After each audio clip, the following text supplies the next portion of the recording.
There's sort of an "it is what it is" attitude when it comes to preseason football in the NFL. More and more, the games are becoming backdrop to the hardcore evaluation that goes on in practices, inter-squad and otherwise. That said, I thoroughly enjoyed the Texans' 21-20 loss to the Rams in Week 3 of the preseason on Saturday night, and it had nothing to do with the game itself. A year ago last night, I was doing the post-game show on Sports Radio 610 for the Texans' 13-0 loss to the Saints in New Orleans, on the 19th floor of 24 Greenway Plaza, watching the fury of Hurricane Harvey roll in on our city. The next 4 days were spent in those studios talking zero about sports, and instead providing round-the-clock coverage of the worst disaster our city has ever seen. So, needless to say, it was nice to be able to walk out of those same studios Saturday night, dry, safe, and going home to my own bed. And it was nice to talk about a pretty meaningless preseason game on the radio without wondering if my car and home were underwater. Saturday, preseason loss be damned, was a much better day than Saturday a year ago, for all of us. Let's look at winners and losers from Saturday's game. Winners for J.J. Watt's lower extremities ITR was only a small handful of plays, but Watt carried over the performance we saw in the practices against the 49ers into Saturday's games against the Rams. He is moving phenomenally well, and his very funny point below came off the field under his own power. 3. General team health. This time last preseason, the Texans were dealing with a sea of injuries on the offensive side of the ball, and with Watt's calculated return from back surgery, this preseason, knock on so much wood right now, has gone nearly perfectly from a health standpoint, with Jadeveon Clowney, Keke Coutee, and Martinez Rankin all returning from injuries last week. About the only question marks heading into the regular season now are the time frame for D'Onta Foreman's return from last season's Achilles tear and clarity on whatever has been ailing Whitney Mercilus. The Texans should head to New England for Week 1 at practically full strength. 2. Braxton Miller had a nice touchdown catch on Saturday night, and, like the Niners game, played a boatload of snaps. He's seen time at all 3 wide receiver spots this preseason, which is material under the O'Brien regime, seeing how the Texans head coach loves that versatility. I know people are frustrated with Miller's slow development, and many of you are expecting him to be among the cuts this coming Friday. I'm not so sure. I think the Texans still see something in Braxton Miller.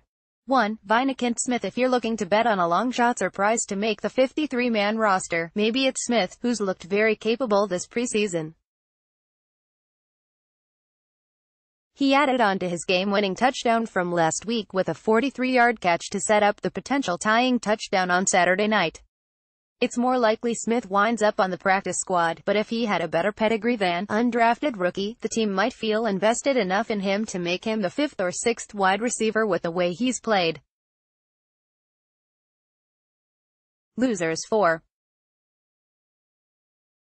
Nick Rose. I'm guessing Ka'imi Fairbairn is going to be the Texans' place kicker when they travel to New England for Week 1 of the regular season, and that this whole Nick Rose thing the last 2 weeks has just been a chance for Rose to lay out some film for teams while Fairbairn gets healthy.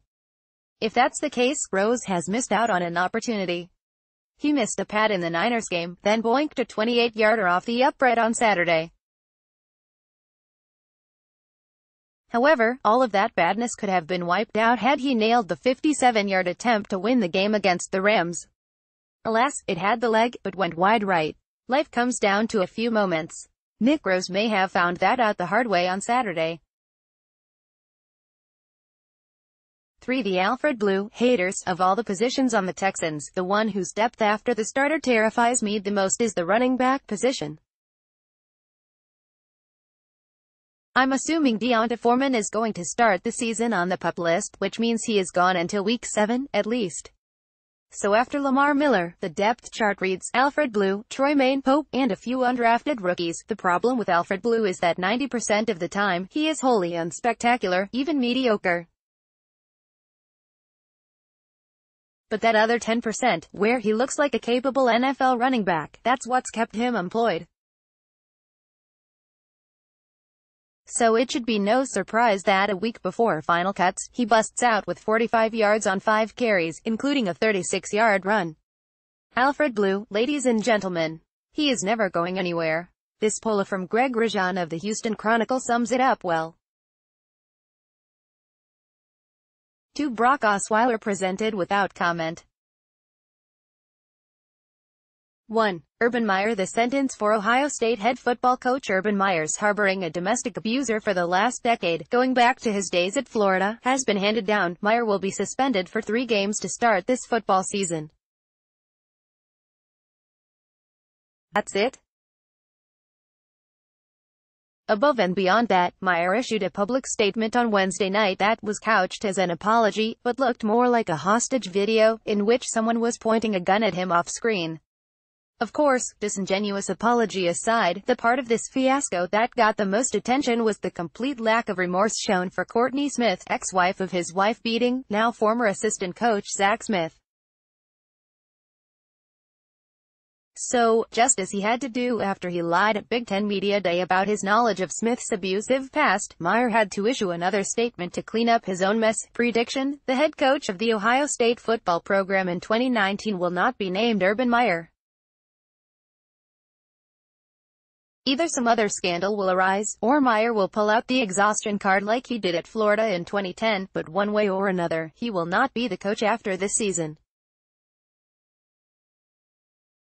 Meyer's vaunted core values have been exposed as fraudulent.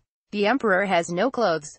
Listen to Sean Pendergast on Sports Radio 610 from 2 to 6 p.m. weekdays. Also, follow him on Twitter at http://twitter.com/StPendergast and like him on Facebook at https://www.facebook.com/StPendergast.